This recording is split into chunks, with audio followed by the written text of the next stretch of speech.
With his broad, muscular shoulders and rippling abdomen, Hugh Jackman knows a thing or two when it comes to keeping in shape. So when he calls someone a one-stop shop for health and well-being, most aspiring dieters might want to stop and take note. The Wolverine star enlisted the help of health expert and nutritionist Dr. Libby Weaver, and it seems he has never looked back.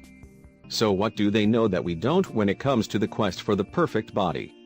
Speaking to Healthista, Dr. Weaver reveals the underlying factors that can thwart dieters' best-laid plans.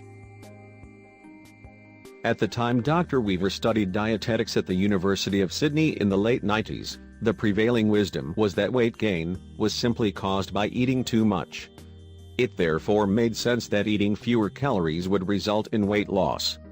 But back in the real world, Dr. Weaver found clients who were running marathons or calorie counting obsessively would sometimes gain rather than lose weight.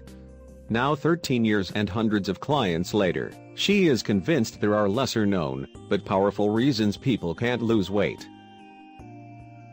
It caused her to turn back to her biochemistry textbooks and ask the question, what leads the human body to get the message to either burn fat or store fat? The author of 10 nutrition books, Dr. Weaver believes that while eating too much and exercising too little contributes to weight gain, there are less obvious factors at play. From stress levels to how our bodies process insulin may lay behind an inability to lose weight, factors all too often overlooked by dieters and those advising them. Are you stressed? The link between stress and obesity is being increasingly confirmed in scientific research, and for Dr. Weaver, it's one of the prime reasons people can't lose weight. That marathon runner was putting her body under so much stress that she gained 12 pounds, Dr. Weaver remembers. When we're under stress, we're constantly churning out the stress hormone adrenaline, and that prepares our body to fight an attack or flee from it, Dr. Weaver explained. Blood supply is diverted away from processes, such as digestion, to the muscles, so we can run or fight, and causes the body to use glucose, not body fat, as its fuel. It's why stressed people crave sweets, as their bodies need it for fuel. When stress is prolonged, the body starts to make another stress hormone called cortisol, which breaks muscles down, and having less muscle subsequently slows down metabolism.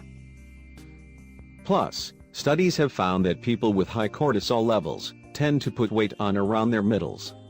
Tip: when you spot a spare few minutes in a day, stop and breathe properly. Diaphragmatic breathing is best to lower stress levels, where you breathe in slowly, ensuring your belly, not your chest, expands on the in-breath. Try doing 20 of these once a day, Weaver suggests. Your monthly cycle can interfere. For women, in the week leading up to their period, weight gain can be no illusion. Dr. Weaver sees clients put on up to 6.5 pounds premenstrually, which can be down to retaining fluid caused by rising estrogen levels. Levels of progesterone drop at this time, which makes matters worse. This hormone is an anti-anxiety agent and diuretic that allows us to get rid of excess fluid, said Dr. Weaver. This state of low progesterone can impact the type of food a woman chooses and lead to sugar cravings in an effort to calm herself down. It will also impact her motivation to exercise. If you get bloated, try cutting out coffee and replacing it with herbal tea. Tip: if you tend to get fluid retention symptoms such as bloating around the tummy, swollen breasts, or weight gain, try cutting out coffee and replacing it with herbal tea for 4 weeks to see if symptoms subside. It's believed that substances called methylxanthins in caffeine-based products can contribute to symptoms. High insulin levels. Insulin is the hormone made in our pancreas that helps the body move sugars from food into the cells of our bodies. It transports glucose first to the liver and then to the muscles, where it's stored as glycogen to use as energy. If there's any leftover, which there usually is, it'll take it to the body fat cells and store it there, Dr. Weaver explained. Carbohydrate foods all break down into glucose in the blood, and refined carbohydrate foods and sugars can lead to excess insulin, as they cause sharp spikes in blood sugar and signal the body to make more to process it. But that's not the whole picture. Adrenaline spikes blood sugar too. If you haven't eaten for a while, and you are sitting at your desk, and receive 16 emails about an unexpected crisis at work or home, your adrenaline production increases, because your body now thinks that there's danger, and that spikes your blood sugar. Sat at your desk, you're not going to use the extra glucose available to you, because you haven't got a physical threat to fight or flee from, she explains. So once again, more insulin has to be made to get the excess glucose out of the blood, leading to more fat storage. If you have spent months committing to exercise, and eating well with no results, have your blood glucose levels and your blood insulin levels tested with your GP, Weaver suggests.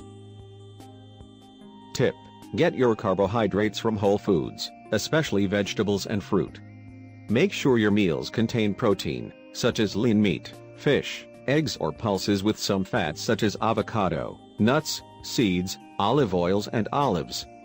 This combination can slow the release of glucose into the blood, requiring less insulin. It's why having a little butter on your bread can help slow down the rate at which glucose from the bread is released into your blood. Nervous system imbalance. Our brains are wired for survival in primitive times, and this can disrupt how our bodies burn fat. Here's why. The autonomic nervous system is the part of your brain that runs your body behind the scenes, and it's not under our conscious control, explained Dr. Weaver. It regulates our heart rate, respiration rate, temperature control, and immune and hormonal systems while we get on with our lives.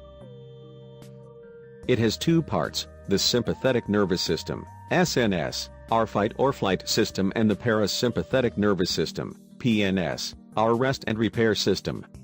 Both these systems should work in balance, but for most of us they don't.